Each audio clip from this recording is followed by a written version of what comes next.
Brain tumour ഈ ലക്ഷണങ്ങളെ അവഗണിക്കരുത്. തലച്ചോറിനുള്ളിലെ അസാധാരണ കോശങ്ങളുടെ വളർച്ചയാണ് ബ്രെയിൻ ട്യൂമർ എന്ന വാക്കുകൊണ്ട് സൂചിപ്പിക്കുന്നത്. രണ്ട് പ്രധാന തരം ബ്രെയിൻ ട്യൂമറുകളാണുള്ളത്. മാരകമായ മുഴകൾ, അപകടകരമല്ലാത്ത മുഴകൾ.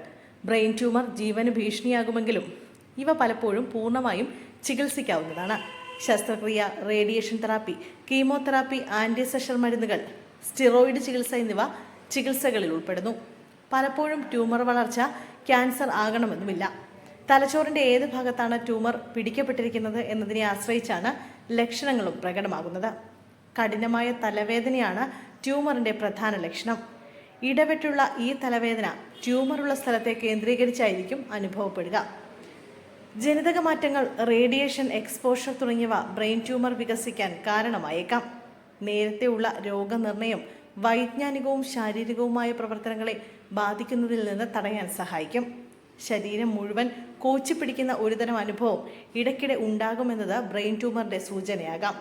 ട്യൂമറുകൾ മസ്തിഷ്ക കോശങ്ങളെ പ്രകോപിപ്പിക്കുകയും അസാധാരണമായ വൈദ്യുത പ്രവർത്തനത്തിന് കാരണമാവുകയും ചെയ്യും.